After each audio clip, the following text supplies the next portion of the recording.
Time management ద్వారా అద్భుతమైన విజయాలు అలాగే సంపద ఎలా సాధించవచ్చో మనం ఈరోజు లోతుగా చూడబోతున్నాం. బై బ్యాక్ యువర్ టైం అనే ఒక అద్భుతమైన పుస్తకం ఆధారంగా ఒక సాధారణ వ్యక్తి మిలియనేర్గా ఎలా ఎదగగలడు, దానికి కావాల్సిన ఆ టైం మాస్టరీ రహస్యాలను ఇప్పుడు మనం డీకోడ్ చేద్దాం.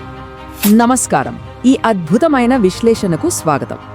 ఈ విశ్లేషణలో మనం ప్రధానంగా కవర్ చేయబోయే ముఖ్యమైన 5 అంశాలు ఇవే.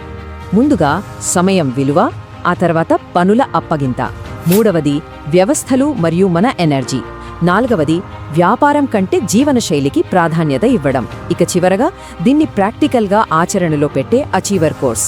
ఇక ఏమాత్రం ఆలస్యం చేయకుండా మొదలు పెడదాం. మొదటి విభాగం, సమయం ఒక అమూల్యమైన ఆస్తి.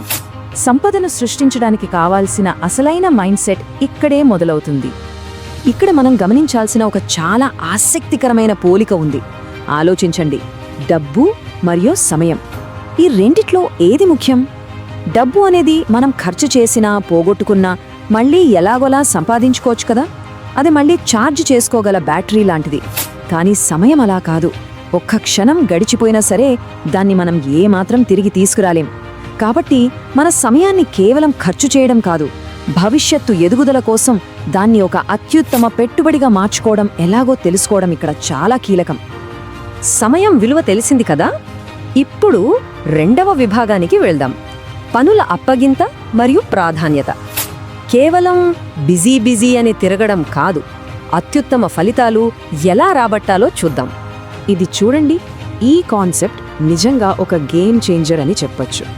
మన రోజువారీ పనుల్లో ఏకంగా 80% పనులను మనం ఇతరులకు చాలా సులభంగా అప్పగించవచ్చు.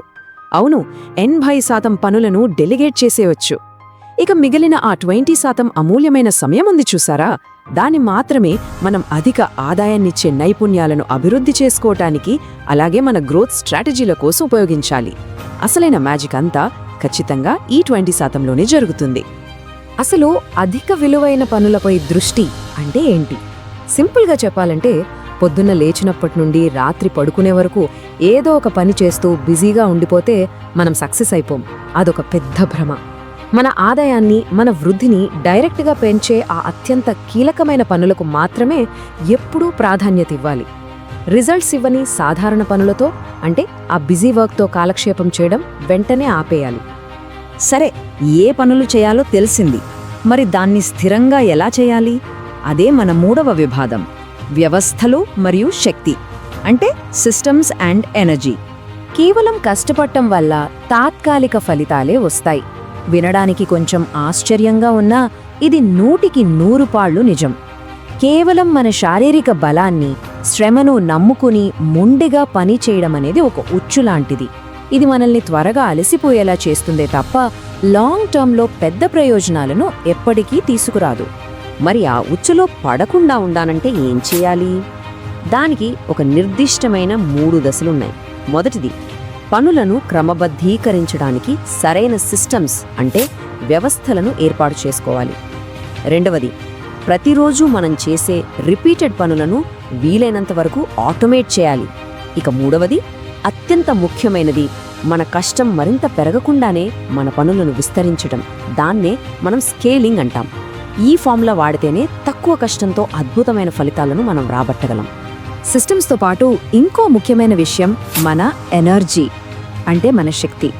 సమయాన్ని మేనేజ్ చేయడం ఎంత ముఖ్యమో, మన శారీరక మానసిక శక్తిని బ్యాలెన్స్ చేసుకోవడం కూడా అంతే ముఖ్యం కదా. మన ఎనర్జీ లెవెల్స్ పీక్స్లో ఉన్నప్పుడు, అంటే మనం చాలా ఉత్సాహంగా ఉన్నప్పుడు మాత్రమే ఆ హై వాల్యూ పనులు చేయాలి.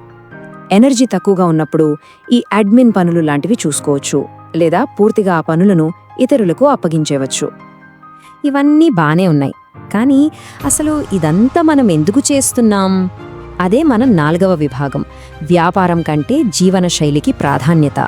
టైం మేనేజ్మెంట్లో ఇదే మన అంతిమ లక్ష్యం. ఒక్కసారి నిజాయితీగా ఆలోచిద్దాం. సక్సెస్ అంటే ఏంటి?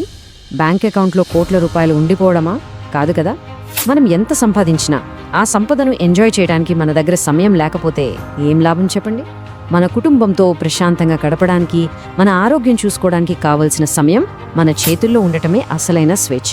నిజానికి జీవితంలో మనం సాధించాల్సిన అసలైన విజయం ఇదే. ఈ రోజుటే మన విశ్లేషణ ముగించే ముందు మనల్ని మనం ఒక లోతైన ప్రశ్న అడగాలి.